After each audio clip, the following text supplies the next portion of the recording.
know what really makes us mad? Is wasting money on CDs with only one or two good songs. Yeah. Tell them about punk.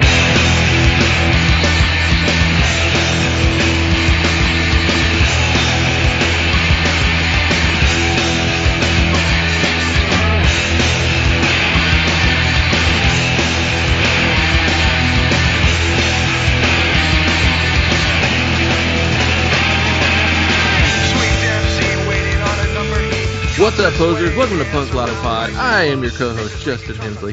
And I am your co-host, Buey Springsteen.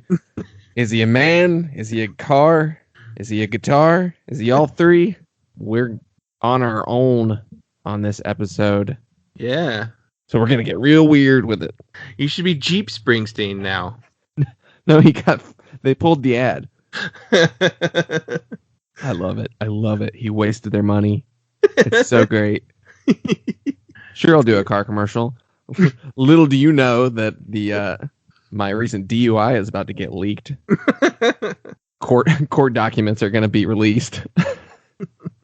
It is funny though. Like the story was funny enough that I was like, "Come on, you could put the ad back up. No one's gonna really be mad." Right. Yeah, we're going old school today. No guests, just us. That's not been good for us in the past. It did not help build an audience. Historically, not a good thing. At least one person, yeah, wanted us to go back to our more truly random format. So this is for you. Yeah, much appreciated that you sent me that really long email. Talking about listening to our show, but. It's very well appreciated. So yeah, we're doing an old school style. So this is the show where using the Rate Your Music punk charts and a number generator, we choose one album, no EP, to we're discuss. Not doing that. We're not going that old school. Yeah, we don't have that. We also decided to do this today. So there's a very large chance that if we do any more of these throwback episodes, it's because someone dropped out at the last minute or something got rescheduled. Yeah, it's a rescheduling that really doesn't affect our other scheduling. I was probably going to have us do this anyway next week, but it's just a week early now. But not really. Time's weird because my scheduling is going to be off, but whatever. Yes. Yeah, so this is the show. I mean, this is weird. Like, normally we have like a little mini interview up here or like a getting to know you type section. What you been doing? Yeah. So, work sucks. Mm-hmm. What else? Airline food's weird. I know. Yeah, Leave me roses by the stairs. Surprises, let me know she cares. Huh. Yeah. I've been buying a lot of records online. Ooh, that's a trap. It's usually just when somebody puts out a record on like the Friday. I'll listen through like everything that came out and then decide if I want to buy the record. And I've bought something every week for the last couple weeks just because it's good. Yeah, I really need to buy that Sonderbaum's record. Yeah, I need to buy that one too. Found a copy of Psychedelic Jungle for $25 at Lunchbox in Charlotte yesterday. Pretty happy about that. It's an original IRS copy. Nice. Luckily, like I was like 20. Anytime I see a record used that has like that kind of price on it, I'm like, okay, why is it this price? Is it this price because it's an original pressing? And so then I'll go online to look to see if there's like a newer pressing that's cheaper. Yeah. If there's not, then I'll buy it. Like apparently it's not cheaper. So yeah, I just bought a copy of Grand Prix by Teenage Fan Club, one of the reissue copies.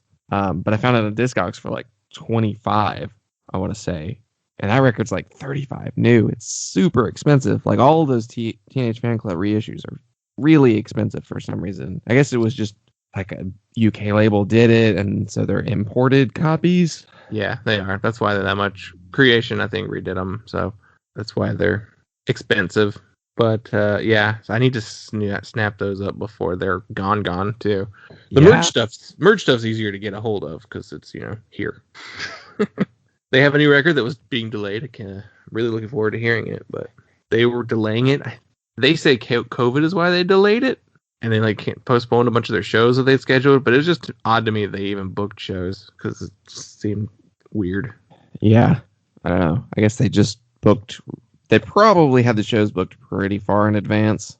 But now they're delaying the record too. I guess they want to be closer to maybe some shows, but I still don't think they're going to have any shows after that. But I don't see it happening this year. Nothing really. Big. No. That second wave, that new strain, that's going to hit hard. Mm-hmm. All right. Bummer time. Yeah, it's always great when we start the show off with 2-week-old takes on the current COVID events. stats. Yeah. Did they not hear? The third variant is the worst variant of all. Yeah, okay. So that's enough chitter chatter. Enough jibber jabber, as my friend at work says regularly. Using a number generator. We got the year 1982.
Now here's where the samples come in.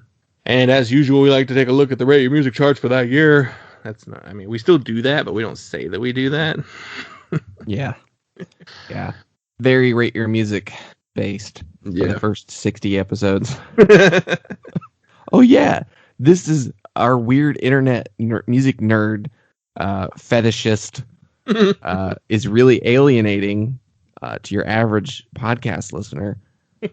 I'm surprised at how often people that we've talked to on this show are not aware of this website.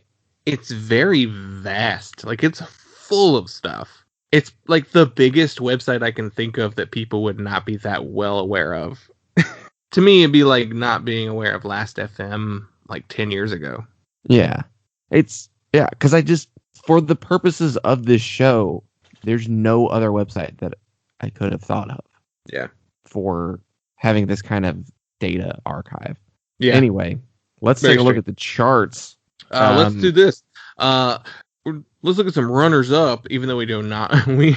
Our guests picked the record. If you were the guest on this episode, you got 1982. What would you have picked? Trying to like blend old format with current format. I would really want to revisit Plastic Surgery Disasters. Really? As an adult. How does that hold up? Because in my head, it's still a good one. Yeah. It became the one that you're like, that one's good still. But it's really I think we just listened to the other ones too much. Because I mean it's got Halloween. Yeah. And I Am the Owl. I Am the Owl. Moon Over Marin. Some really great Dead Kennedy songs. And even as far as like, the bigger ones, Terminal Preppy and I mean, Forest Fire's not great. A Government Flu, Winnebago Warrior, those songs, the songs that they played live a lot. I'd be interested in doing that one. Though also Versus by Mission of Burma, that's a personal favorite record there as far as 80s punk records go. Yeah, if it was up to me, I would probably pick A Flock of Seagulls self-titled record. If you've never listened to that record, they're a joke band in the sense that like Iran band with the funny hair. Yeah. No, this record is amazing from beginning to end. This record is fantastic. Pure poppy, new wave, post-punk goodness. If you think of them as the Iran band, you clearly have not listened to Space Age Love Song. Yeah, Flock of Seagulls is a good band. They need reevaluation. really amazing record. I don't know about the rest of their discography. Well, yeah, but that's a good one. A really cool year. X is Under the Big Black Sun. That's my favorite X record. Great record. Perfect record. If I was gonna Oingo Boingo's Nothing to Fear. Very, very good record. It doesn't have like the hits on it. That's like that's the one that you're just like, all right, this is just a really, really good band. Yeah, there's some stuff on this list that I would actually I'd have a pretty hard time picking something, even just off this first page. Yeah. I mean, other than the ones we've mentioned, there's Songs of the Free by Gang of Four. I would love to dig into that one and talk about that. Forever Now by Psychedelic Furs. There's fucking Bad Brains by Bad Brains. Right. Oh yeah, I mean, I'm not even hitting the classic, like the huge records. Like these are just like intriguing to me. There's Miami by the Gun Club, which is a great record. I would love to dig into that one as well. That fall record, Hex Induction Hour, would be great to listen to. I've listened to that record before, but I would love to like dig on that one. You know, even I would like want to do one of those Orange Juice records, just because I'm like I like what I've heard from Orange Juice and I don't know much about them. Mm-hmm. So like I would want to just like dig on something that I not really spent much time with before. I mean, there's a Killing Joke record. There's a Felt record. Really interesting stuff. There's Millions of Dead Cops. It's important. I love that album cover. I truly love that album cover. It's way too good for them. Yeah. I really want that Millions of Dead Clancy's pen. the Chief Wiggum. Yeah. The Faith Void split. Yeah, which we'll talk a little bit more about later. Right. How Could Hell Be Any Worse by Bad Religion. Early Bad Religion. Susie and the Banshees, Kiss in the Dream House. Dylan, you need to get on that. Mm-hmm. I'm a little familiar with that one, so that it'll be a little easier. Hell, that Bauhaus record, I just would want to dig on. You know, like, want to listen to all this stuff. I don't want to listen to Flipper. No, I've heard it. That's fine. It's fine. Haha is good. There's The Record by Fear. Fear are a band that's better than they should be. And according to Radio Music, the number one punk record that came out in 1982 is Pornography by The Cure. I disagree. I've listened to this record. I don't think it's the best punk record of 1982 or punk-related record. I do think Bad Brains should be higher. Yeah, Pornography. I was buying Pornography.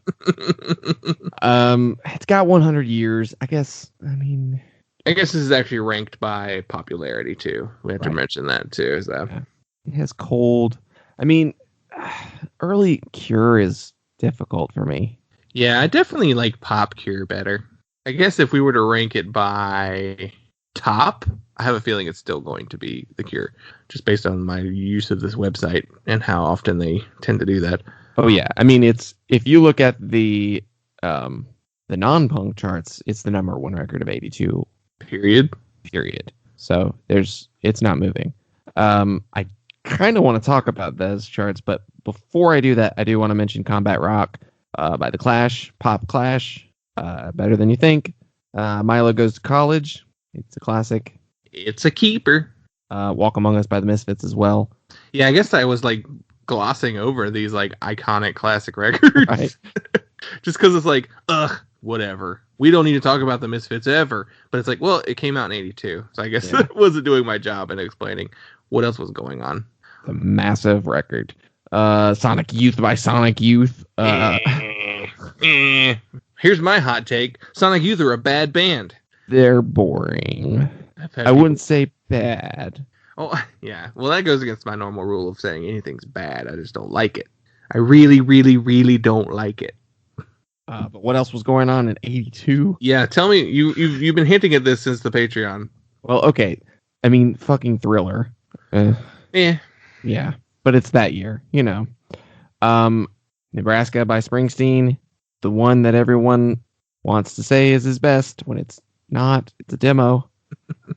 Some big metal records: Number of the Beast by Iron Maiden, Screaming for Vengeance by Judas Priest. 1999 by Prince. Right.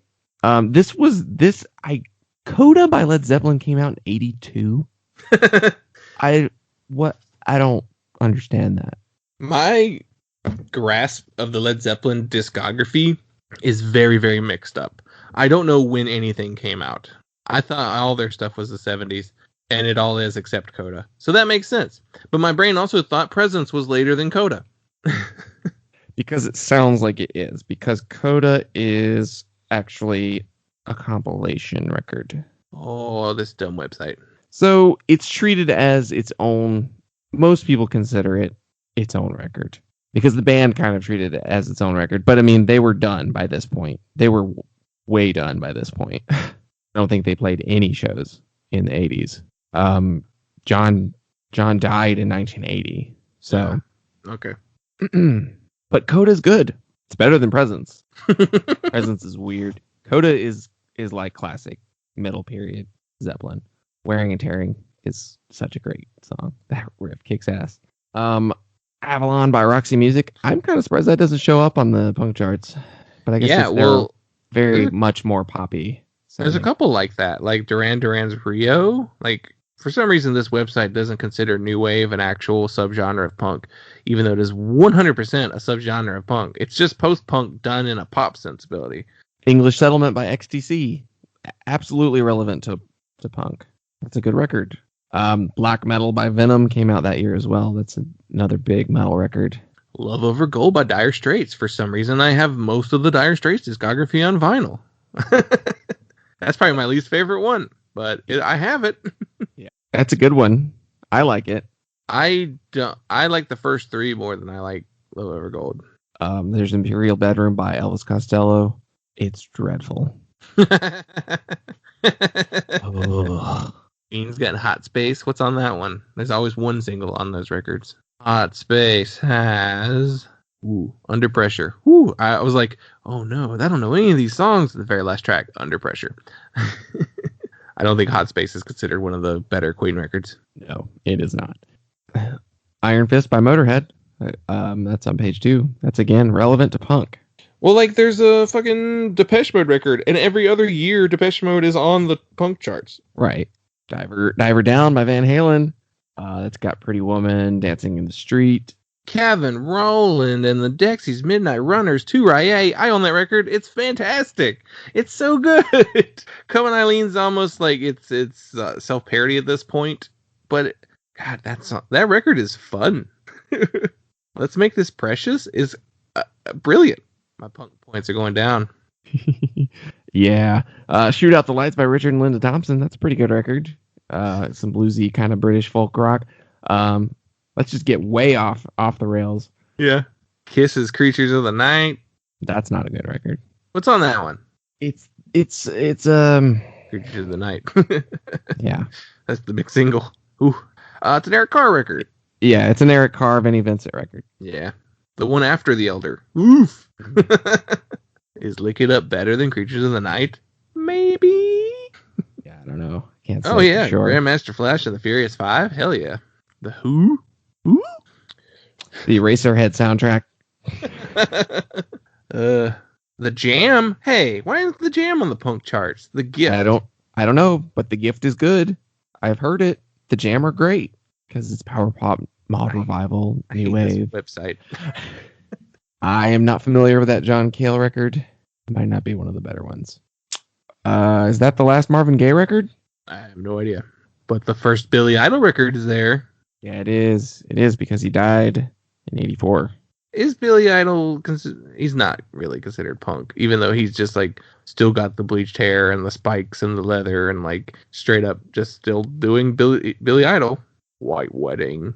Robert Plant solo record. Tom Petty and the Heartbreakers, Long After Dark. I love that record. What? So underrated. In the Tom Petty discography, it is the one. It's one of the like, huh? What? That one too? Just because it doesn't have like. It's got You Got Lucky. It's got Deliver Me.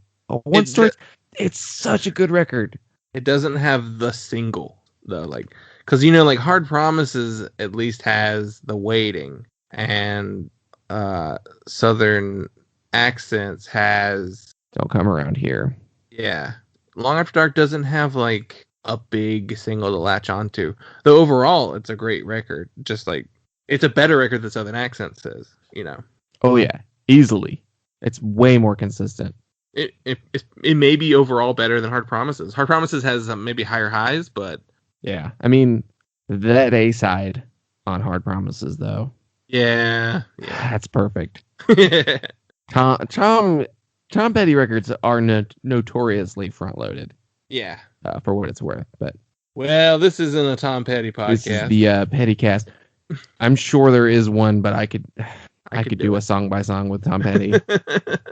There's the Blondie's The Hunter, where she has really, really big hair. What's on The Hunter? That's not a good one. American Fool by John Cougar. Sucking on Chili Dogs. Did you see the TikTok of just where they changed all the words to that song to just Sucking on Chili Dogs? Yes. So good. John See, Bravo by George Harrison. This is what the old show was. Oh, yeah. The beat! Special beat service. I almost missed it. That fucking fits with punk stuff. We probably should start... I think it really only matters. I think it only matters in the 80s. Yeah. Because so much new wave is an extension of post-punk anyway. There's The Thing score by Ennio Morricone. Barely by Ennio Morricone, by the way. Yeah. Why is that DB's record not on Power Pop and Jangle Pop? This fucking website, guys. We get shouted down too if you go into the comments on any of these, like, and try and vote on genres. Okay, there's a Soft Cell record. There's a Scientist record. You want to get into some dub? Kissing to Be Clever by Culture Club. Cheap Trick, 1-on-1. Throbbing Gristle. Yeah. Okay. Pat Benatar. Yeah, let's get into the format. Let's see. Well, we were on format. Let's get into the album. So, we drew 1982, and I drew number 140 on the punk charts. And it is Flex Your Head, a compilation by Dischord Records. Let's get out there, everybody. Ready? 1, 2, 1, jump!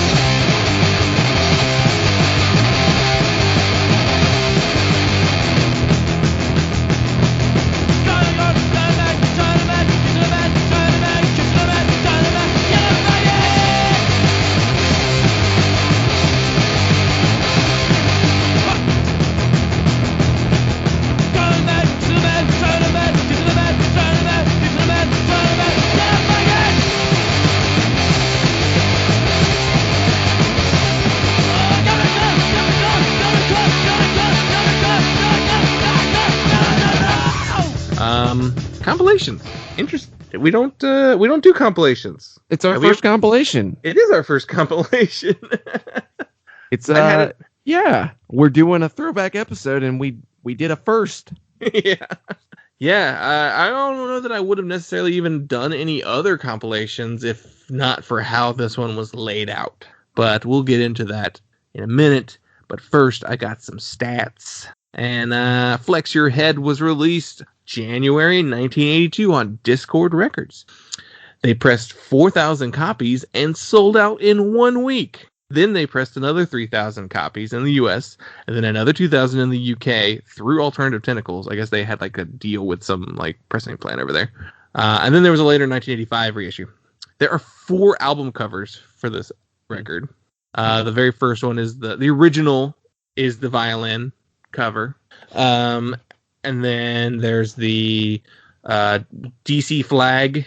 No, is that? Let's see. I have it written down here.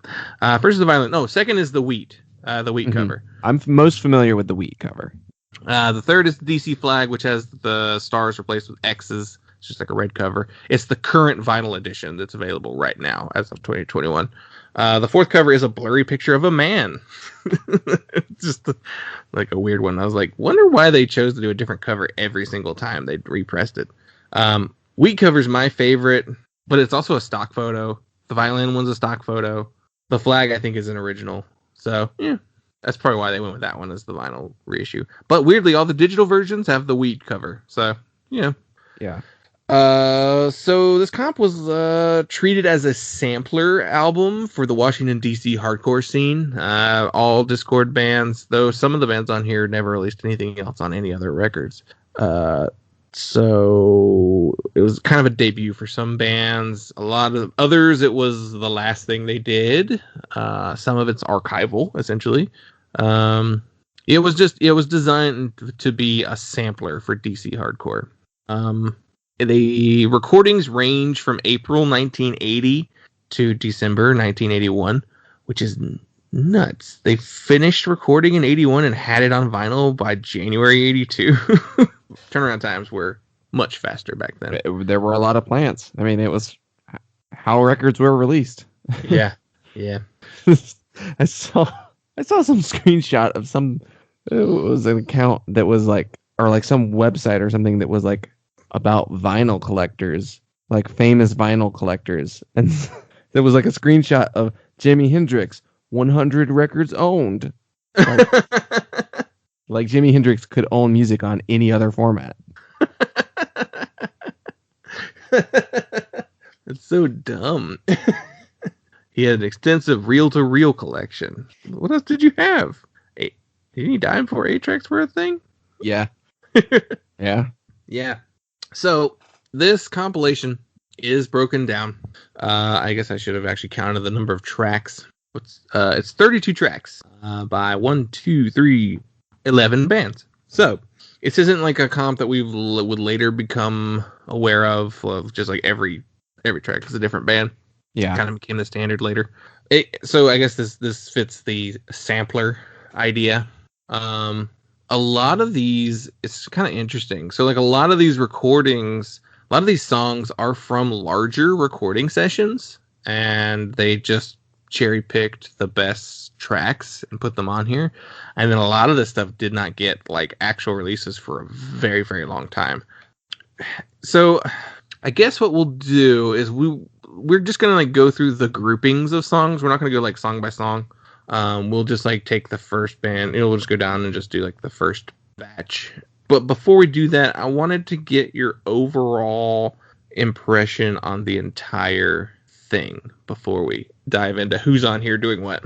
I think it's worth listening to. I think it's great and very fitting that the first compilation we've ever done on the show is this compilation. It's one of the most notorious, significant, important compilations in all of punk history. I mean, it's the every single documentary Ian MacKaye is in, he talks about this comp. I mean, it's talked about endlessly, and it's very easy to have never heard it. So I do think it's really worth going out and tracking it down and listening to it. Listening to it on, I guess, YouTube's kind of the only way to do it. You can buy it. Yeah, the way it's listed on digital platforms like Spotify and Bandcamp is they have each artist has all their tracks together, but also not every artist too. Some artists don't have theirs online, right, like the Bandcamp and the Spotify, and they just put their name on it, and then it's their 4 tracks from Flex Your Head is essentially how they're dispersed on on digital platforms. Get the vinyl if you can. Find the YouTube video. Watch it that way. CD version, I'm sure, still exists in that house somewhere. I read a Stereo Gum piece that described it as the Rosetta Stone of DC hardcore, and that's pretty accurate because a lot of the bands on here informed what comes later in DC. Yeah. I think this is one of those ones that was a bigger deal back in the day, as far as like in 82, it was a big deal because you're like, holy shit, look at all these bands. Not knowing that most of them are broken up at this point. Yeah. But it was... Can't wait to go see the Teen Idols. And so it's just like, it's more important for when it came out. And it's more... Today, it's probably more important as just a historical reference for a lot of these bands and who's in these bands. Because that's what I find the most interesting. Listening wise, where does this, are you like, hell yeah, it's good? Or are you more on the lines of, it's interesting? Or is it bad even? I think it's interesting to good. Mm-hmm. It has its low points, which we will probably get into. Mm-hmm. I think we're going to land on the same ones. But I do think I mean, a lot of these bands sound pretty similar, so it plays pretty cohesively. It almost is kind of like one band recorded this whole thing. There are some big distinctions in terms of some of the different, more recognizable voices on here, and in a few instances, some very unique guitar tones. But stylistically, they're all pretty consistent in terms of their songwriting style, their playing style, and even the guitar tone. Even I'm sure most of them used the same Marshall amp, where I'm sure they were all recorded in the same studio. Some of them. I mean, I have that written down as well, too. Most of them, I would assume, yeah. I'd say a majority of it, yeah, is the same studio. Yeah, I've always joked about, like, LA hardcore, well, not LA hardcore, just, like, early 80s hardcore being like, oh, it's just the same thing over and over and over again. And it's true. It was also just such a new genre at the point that it was like, yeah, they just haven't expanded the definition of what hardcore is yet. But I found myself enjoying this more than if this was like an LA hardcore comp. I think I like just the DC hardcore scene and Dischord Records sound more overall than the overall LA scene. Definitely more than the New York and Boston scenes. Chicago hadn't really like popped off yet at this point. So I guess as far as like everybody who's doing stuff at this time, I like the DC incarnation more. Though it's also branches from 80 to 81, or like early 80 to the end of 1981. So like the variety is kind of there, but overall it's very listenable if you're into hardcore in general. But I guess we can start looking at the groupings. Yeah, we can break it down by artist. Yeah, so we'll go by artist, since that's how the whole thing is put together anyway. Yeah. So up first we have the Teen Idols.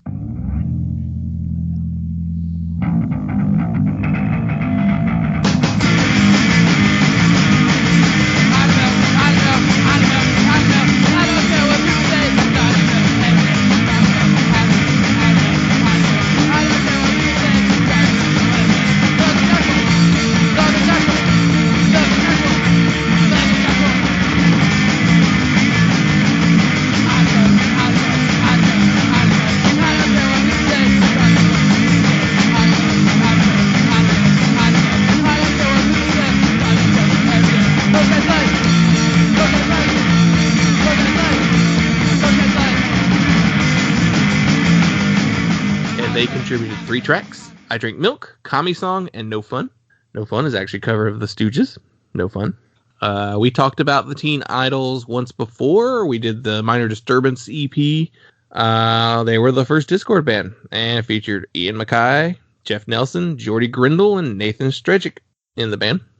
We all know Ian and Jeff went on to form Minor Threat, as well as play in Egg Hunt, Skewbald / Grand Union. Ian, of course, would do Fugazi and Embrace, The Evens, Corky, runs Dischord Records. You know who Ian MacKaye is. Yeah. Jeff would do 3 and High Back Chairs after Minor Threat. We'll hear from Nathan again. Nathan will be on this comp again a little later, so I'll save him for later. And Jordy played in a band called Tone. I think they're an instrumental band. So Teen Idols broke up in 1980, making this a super posthumous release. What'd you think of these Teen Idols tracks? They sound like Teen Idols. I mean, they sound like Junior Minor Threat. Mm-hmm. No Fun is clearly the standout. Yeah. Of these 3 songs. Because adults wrote those songs. Right. Wrote that song. They were definitely still teenagers at this point. Yeah. Kami Song stood out to me. Did it? Of the 2 originals, but yeah. So to me, that was the roughest sounding one as far as, I don't know, production. I'm not entirely Maybe it was sure. just the production made it stand out. Yeah. They this was recorded with Steve Carr. This is one of the few that was not Don Zientara. Steve Carr did this at another studio. I think it's before they just knew Don, I think. This is one of the handful of ones that was done by a different producer or a different engineer, because there's no real producers on these. Right. Yeah, it's the Teen Idols. I think Minor Disturbance is better, and probably, I don't know if this was recorded at the same time as those, but it's possible. Those sounded a little heavier So my guess is this was just from an earlier recording session, and they just wanted to put the songs out. But yeah, No Fun is like the standout of the Teen Idol songs. Okay, next we have another post-release. We have the Untouchables, not to be confused with the Untouchables from England. Oh, this is the Alec Mackay Untouchables. Yeah, so they existed from 1979 to 1981. Broke up before this comp was released. We have Alec Mackay on vocals, Eddie Janney on guitar, Rich Moore on drums, and Bert Quiros on bass. I should have looked up how to pronounce his name. We'll hear from Bert again in a little bit as well. He was in the Meatmen along with Rich. He was also in the band Rain, who we covered their EP Lavashki Rit. Rain is one of my favorite emo-core records of all time. Eddie would go on to play in Rites of Spring, The Faith, One Last Wish, Happy Go Licky, Skewbald Grand Union, and Alec would do The Faith, Ignition, The Warmers, and currently Hammered Holes. This is another one that was produced or engineered by Steve Carr. The rest of the record looks like it's done by Donzi and Tara until we get to the B side. Oh, Steve Carr shows up again later as well. So Untouchables released put 3 tracks on here: Rat Patrol, Nick Fit, and I Hate You. What did you think of the Untouchables tracks on here? Felt like a progression of the Teen Idols. Just kind of a natural progression of DC hardcore in the early 80s.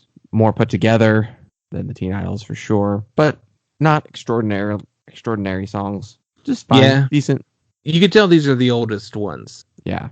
Just because like how they're recorded or how the songs are written. They're young too. Alec is younger than Ian. Untouchables are a little fuzzier, I guess, but it kind of makes sense with just like doing what Teen Idols would do later. Mm-hmm. The song Nick Fit is actually pretty famously covered by Sonic Youth. It done on that album with the little yarn doll thingy on the cover. I didn't bother looking it up. That's one of the good Sonic Youth records. Probably because they covered Nick Fit. Yeah. Nick Fit was to me it was like the first like true hardcore song on this comp. At least like kind of fitting in that like this is what a hardcore song sounds like. Definitely the standout amongst the first 2 batches of songs. So it's rough. It's a lot of this is rough. Yeah. It's not getting much better. No. Next we have State of Alert, also known as SOA.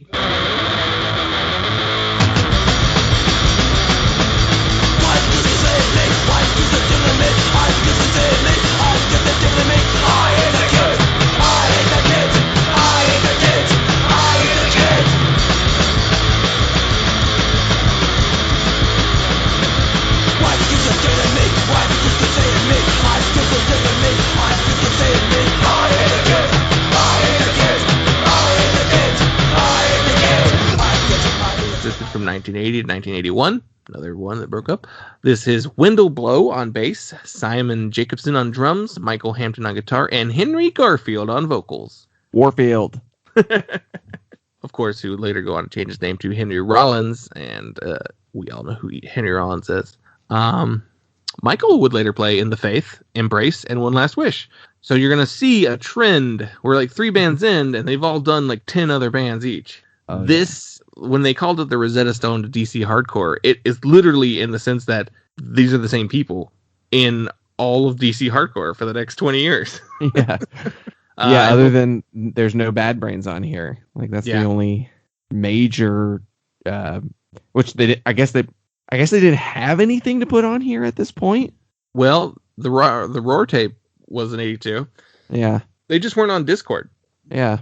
And most of these were broken up, and they were all friends. Like these are their.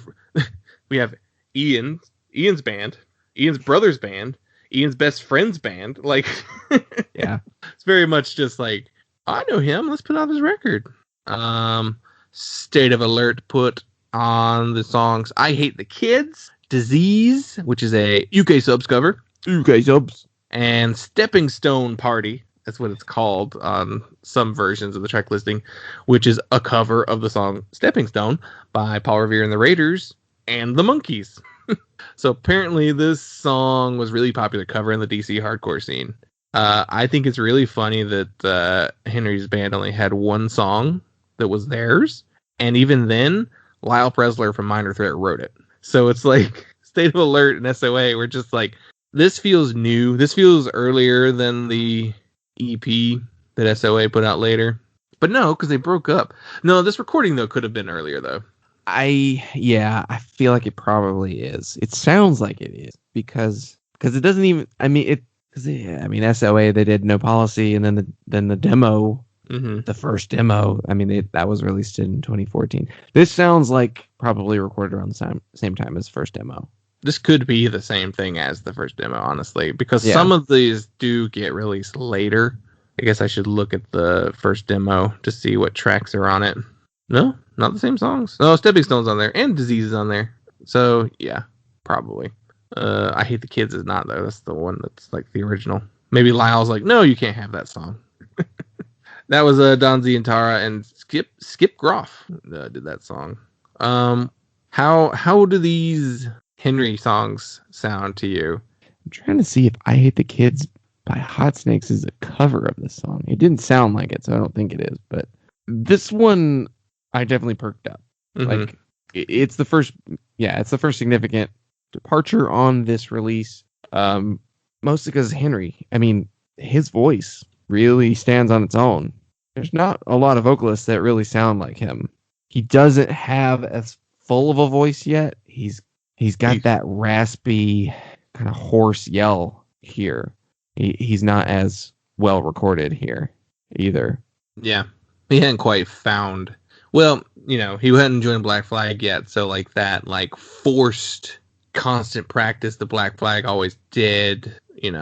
He was going to find his voice in Black Flag and going to get to a point where he keeps it that way because he has to, or otherwise he's out of the band or he destroys his voice. So this is him not knowing exactly who he is vocally yet. And even his name, he's still not Henry Rollins yet. He's still Henry Warfield. So I always wonder, he was called Henry Warfield on some docs, but it's definitely Garfield, right? Like, he just chose to say Warfield instead of Garfield, right? I think it is pronounced Warfield. Is it? Are we saying Warfield the cat's name wrong? I hate Monday. Jarfield. I just thought it was funny that they contributed 2 covers out of all the bands. I don't know if that's truly how it's supposed to be pronounced. Moving on, we have 2 tracks contributed by Minor Threat. Here we go. So, surprisingly, we haven't covered Minor Threat before. Too obvious. I think that is actually what's happening. We may never get to them because it's too obvious. It's like the Misfits. I mean, other than when we've forced it. Yeah, but that was even still a Jerry-only Misfits. Yeah. Minor Threat, this was the 3rd thing they released, period. They had the self-titled, and then they had the In My Eyes 7-inch, and then they actually broke up in 1981. Everybody forgets that they broke up and reunited. So this came out after they broke up and before they got back together to do Out of Step. We know Minor Threat. It's Ian MacKaye on vocals, Brian Baker on bass, Jeff Nelson on drums, and Lyle Presler on drum. Lyle Presler's on guitar. I got drummers twice. Brian would later play in Bad Religion, Government Issue, The Meat Men, and Dag Nasty. And Lyle would also play in The Meat Men and Samhain. And he kind of disappears. Yeah, he does. The Dischord story. They only do 2 songs. Stand Up and 12XU. And 12XU is a Wire cover. Yep. Also very popular in the DC scene. Apparently you could go to shows and hear multiple bands sing 12XU, which is weird. They all loved that Wire record, I guess. I mean, it's Pink Flag. I mean, and Pink Flag is basically like the first hardcore record. Yeah. Like, it was such a different sound for punk, which is why it was called post-punk.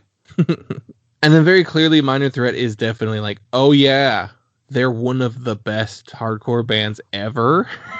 Yeah, they stand miles above almost everything else on this record. Yeah, like, it's really weird to hear these songs in the context of this record because you've heard these songs on like the Minor Threat discography compilation and whatever burn CD that you have of Minor Threat songs that you stole from the internet. Yeah, 12XU definitely shows that they released it on another release too, like before the discography stuff. So Yeah. even they're like, oh no, we got to put 12XU on there. It's just Ours. I mean, even Stand Up is like not even that well known of a Minor Threat song. Like, I don't know. It's not like one of the songs you think of. I know the 12XU song better than I know Stand Up. Yeah. But again, it's just like, whoa, here we go. Here's a real band, which is true. This is the most like professional band, even though they were still really young at the time. Yeah. I mean, as much as I get a kick out of hearing State of Alert and how different they are compared to Untouchables and Teen Idols, Minor Threat they're so much better band. Yeah. So moving on, we've got Government Issue next.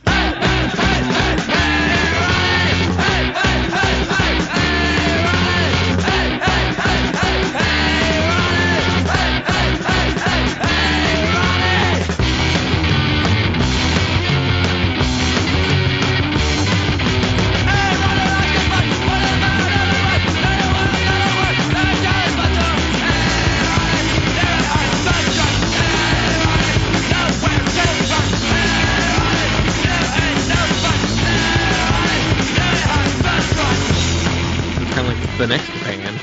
We discussed the Government Issue before with the Legless Bull EP, but it's 10 tracks, so whatever you want to call that. They were one of the only bands not broken up when they released this comp. In fact, Government Issue would like go on for a really long time. Yeah.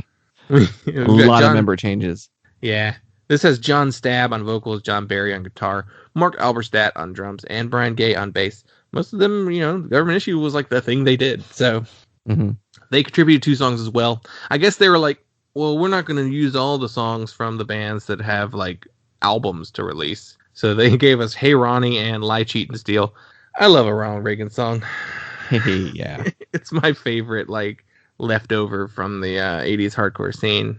There's a couple specifically political songs on here. Because I feel like hardcore was still generalizing, kind of more concerned with social themes and not specifically political.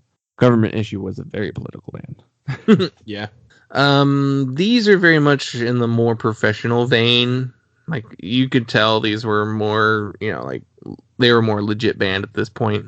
They weren't high schoolers who'd broken up before the record came out. Yeah, because Lie, Cheat, and Steal, that's also a Reagan song, specifically responding to President Reagan. What did you think of these two, though?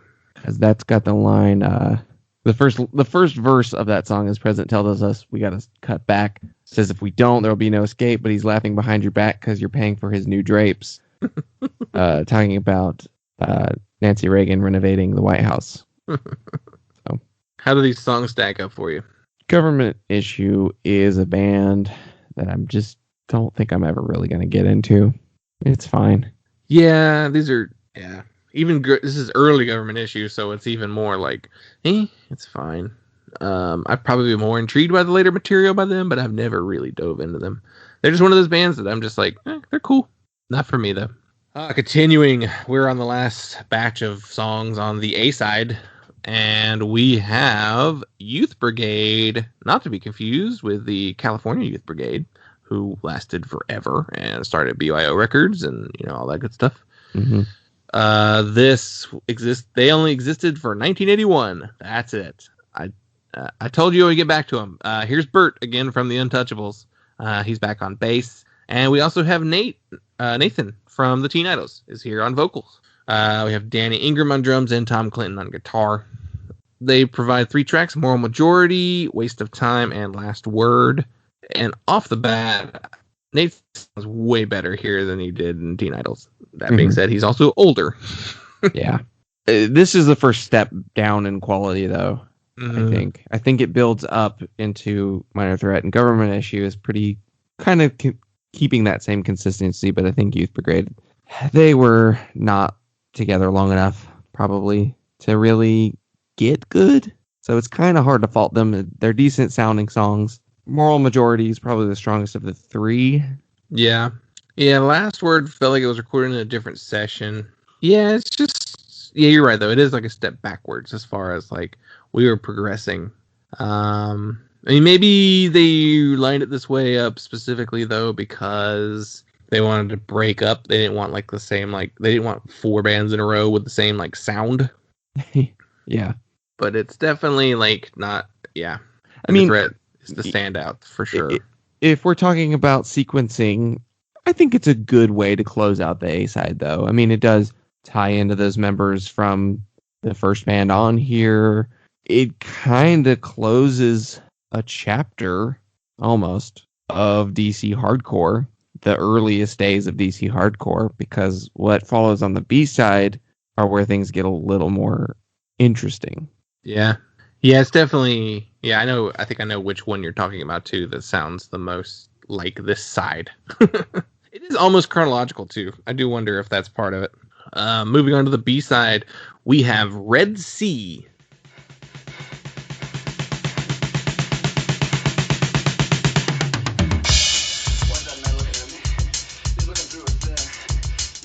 Laws on my back. Pressure's always on. I'll never ever do things on my own. The way we dress serves them all. The pushes against the wall. Tell me my right, cause I fight. Can't understand it all. Laws on my back. Pressure's always on. Never ever do things on my own. Keep your eyes on us. Running for a boss. Don't they have many times? All they say, this is my way. I really don't care anymore. No more laws on my back. Pressure's always on. Never even do things on my own. Where we dress, serves them all. Pushes against the wall. And they actually contribute 4 tracks to this release. Too many. Red Sea existed in 1981 as well, and this is the only thing they ever released. Youth Brigade at least had like a 7-inch in 81. This is Eric L. or Eric Lagdameo on vocals, Peter Murray on guitar, Tony Young on bass, and Thomas Squip on drums. Peter would later play in Marginal Man and again on this comp, and Tomas would play in Fidelity Jones and Beefeater. Tony is the only black woman on this compilation. She played in a band called Dove, but she never recorded with them. I think Eric was in that band as well. She never recorded them because she died of pneumonia in the mid-'80s. Oh. So like she's like in her 20s and she dies. Shocking. Very young. I feel like we potentially lost somebody who could have been really big in the scene, but you know, you never know. Yeah. Red Sea's not huge either, but also because they're limited to this compilation. Yeah. So 4 tracks: Jimmy 45, Pressure's On, 6 O'Clock News, and Assassin. Too many, huh? What would you cut? The instrumental one? Yeah. It doesn't add anything. It's kind of a weird way to start the B side. Yeah. My guess is they were just like, we only have a couple, but I think there is more material that just never got a release. Yeah. Dischord's the type of label that in like 3 years we're gonna see like the Red Sea sessions, and it'll be like 12 tracks or something. But they chose these. Yeah, I would just start with Pressure's On. Pressure's On fucking rips. Like True. Pressure's On is really good. Ceremony would later cover this song on their album Violence, Violence. Oh. So I knew this song. Like listening to it, I was like, why do I know this song so well? And then I looked it up. Like, oh yeah, it's because I heard another band do it. This is like Red Sea kind of remind me of like Minutemen a little bit. Like especially that instrumental one. Mm-hmm. It's got like a disco beat. It's kind of dancey. There's like a cowbell on 6 O'Clock News, and it has like a real funky bass line, just like kind of in the bridge. I mean, Red Sea, we're doing kind of what Dischord would be known for later. Yeah. Way before Dischord would be known for it. Yeah. And it's got like a European like Tomas, I think, is from Sweden, maybe. And like he just like moved to DC and then just walked down the street and saw a bunch of punks being interviewed for like a news show. I wonder if that's what it was always like in DC in like 82. You just go down the street and there's a punk being interviewed. We need some fluff in the news tonight. Let's do a youth culture spot. The youth are scary. That definitely was the take. And they hate Ronald Reagan. I'm gonna say it now. I think this is my favorite batch of songs on the whole comp. I love these Red Sea songs. Pressure's On is amazing. Yeah, Pressure's On's great. They're cool. They're weird. They're different. It is really interesting to hear these songs, especially on this comp. Mm-hmm. Because like I said, with that A side, it's pretty consistent, like just kind of upgrading in quality up to a point. But this is something very different and would definitely make more sense as a SST band. Yeah, I definitely got the SST vibes on that, or it's what SST would do later. Yeah, I would love to hear if there's more material. Ian's just got to dig the tape out. Oh yeah, I got it back here. It's in a box somewhere in that house. Yeah. Okay, moving on. We have Void next. The infamous Void from the Void Faith split. Faith Void split. They contribute 3 tracks: Dehumanized, Authority, and My Rules. Void was actually still active after the release of this comp. They released a couple more things. I think 83 is when they finally broke up. They're famous for being super ahead of their time and stealing the faiths, or the side of the faith split, just being like blowing everybody away. Void was John Weifenbach on vocals, Bubba Dupree on guitar, Chris Stover on bass, and Sean Finnegan on drums. Most of them didn't do much else except Bubba Dupree played with Brant Bjork in his band. Like, that's the only real other credit anybody has on this band. Void, yeah, fucking, they were one of the heaviest Dischord bands from this time period. Bubba Dupree, he appears also on some Soundgarden, Moby. I don't know what he did with Moby. Something with Dave Grohl. Yeah, these Void songs and the Void side of the Faith split. Wow. That's some wild shit. It's almost like Germs. Yeah. It's kind of that. If you wanted more Germs, this is it. Yeah. Their side of the Faith split is definitely the best material they released, but this is really cool. And it definitely is just like, what? This is too far, too, like, different for this time period. Yeah, kind of the template for Screamo. Yeah. In a lot of ways, too. But yeah, I mean, also, like, kind of famously influential to, like, a lot of, like, stoner doom revival bands as well, for being a continuation of Sabbath in a lot of ways too. I always got like Converge vibes. Like Converge probably were big Void fans. Yeah. Or at least the bands that Converge was inspired by were Void fans. Yeah. Moving on, we have Iron Cross. They were one of the newer bands on the comp. They had released some stuff after Flex Your Head, so they were still around. Wendell Blow is back from State of Alert. He's on bass here.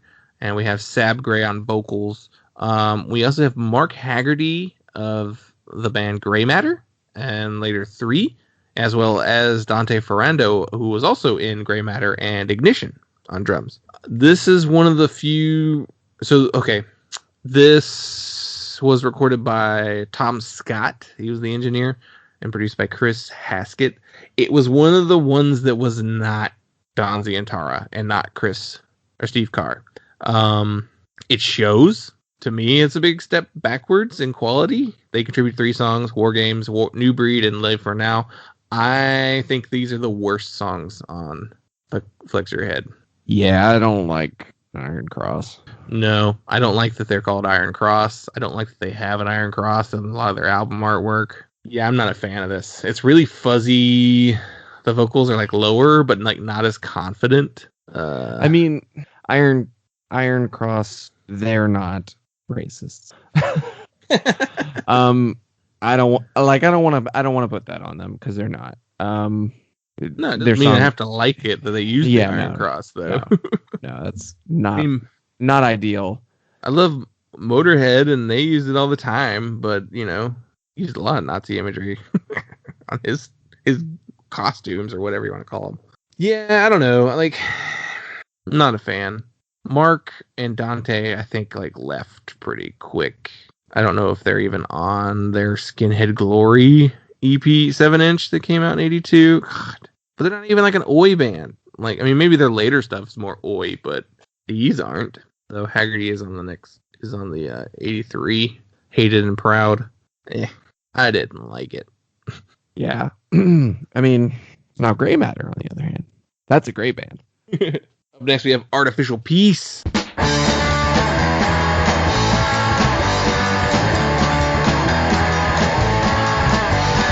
walking down a dark street, ignoring everyone I meet. Let's speak to them, they can't see me. An isolated apathy, got to cards and Portuguese. The whole is played out for me. Get a job and get a wife, in ways to spend my life. I'm living in suburban wasteland, sterile walls closing on me. Refab shotgun, suburban wasteland. I can get out, I can get free. They existed for a year after Flex Your Head. Personnel on this record is Peter Murray from Red Sea. He's back. And Steve Polcari on vocals, Rob Moss on bass, and Mike Manos on drums. Peter, Steve, and Mike all later formed Marginal Man. They said, "We don't care about you, Rob," and moved on. Which isn't true. They were in another band together. Salt and Battery, I think, was that band with Rob. I used to call Artificial Peace one of the better unknown bands in the Dischord discography. Like one of those ones that like only did a comp or like a 7-inch. Yeah. I do think the song Suburban Wasteland is incredible. It's their third track they contribute after Artificial Peace and Outside Looking In. For some reason, I knew it really, really well, and I don't know if it was covered by someone else, but I don't, or if I just put it on a mixed CD at one point, and that's why I remember it so well. They have like on the song Artificial Peace, there's like this like kind of surfy sounding guitar with like a wah effect. I don't know. I like it. I like Artificial Peace. They're a little different. I'm trying to see if someone covered that song, because I knew it too. Now that song is on like the American Hardcore compilation, so it could have been just it's on there. Yeah, I guess it's just one of those songs that's out there. Like you're probably gonna hear it if you're ever digging into this era of hardcore. Yeah, it was. I think there's even a movie called Suburban Wasteland. It's also probably a term that's thrown around a lot. It's one of those It's a suburb song. Like hardcore has a lot of those. Yeah. So it fits in like the Descendants like suburb songs almost. And finally, we have Deadline, who they released a recording in 1989 on Peterbilt Records that's titled 8282, which means they recorded it after this compilation. They were one of the few other active bands still on the Flex Your Head. Deadline were Ray Hare on vocals, Chris Caron on guitar, Terry Scanlon on bass, and Brendan motherfucking Canty on drums. We have the Fugazi, Red Spring, One Last Wish, Happy Go Licky, the Mesthetics, Brendan Canty. They contributed 3 songs, Stolen Youth, Hear the Cry, and Aftermath. This feels like a step down too. Yeah, well, it closes the whole thing on the classic Dischord sound. Yeah. They listening to it, I was like, the drums are the best part. Yeah. It's kind of noticeable because the guitars are just that standard. Like it's the same thing you hear on the State of Alert song. It's the same thing you hear on the Youth Brigade song. Yeah, and the Untouchables. You had no real standout guitar playing either. Like it's fine. Yeah. Ian Mackay mixed funk it. chords played fast. Ian Mackay and Jeff Nelson actually mixed these songs. Ian also produced the Artificial Peace songs, so that might be why those songs are so good. Yeah, Deadline. Yeah, I guess they just wanted to close it out on like a familiar sound for the Dischord record. And there we have it. It is the end of Flex Your Head, our first compilation. So now that we've talked about it, how is it? Good? Do we win? Did we win? Yeah, why not? Yeah. It's a classic punk comp that is worth listening to. Yeah. I can't say that This Is Boston is worth listening to compared to this one. I don't know. I'm not listening to it myself.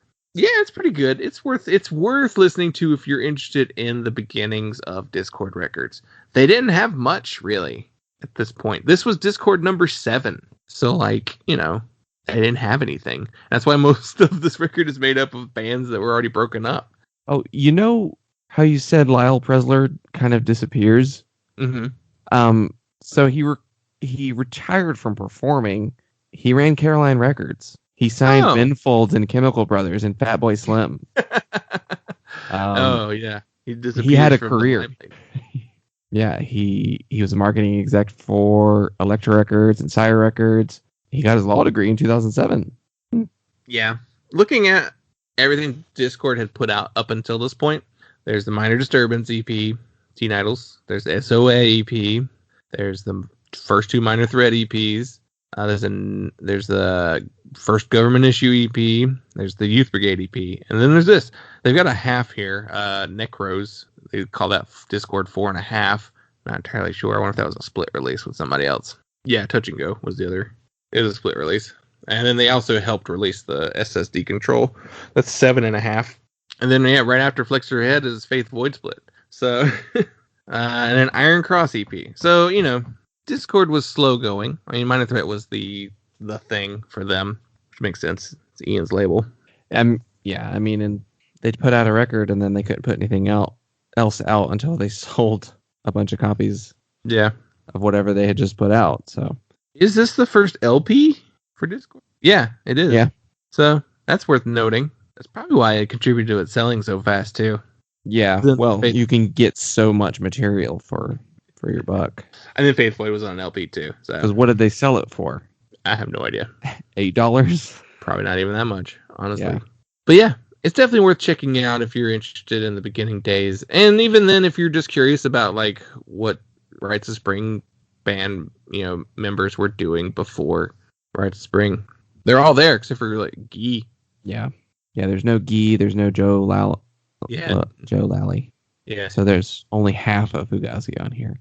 But, it's definitely worth looking into. And that'll do it. You can follow us on all forms of social media. We're Instagram, Facebook, and Twitter at punkloudapod, punkloudapod@gmail.com. We have a voicemail line, 202-688-PUNK. We're doing this backwards. Lucky numbers, Patreon.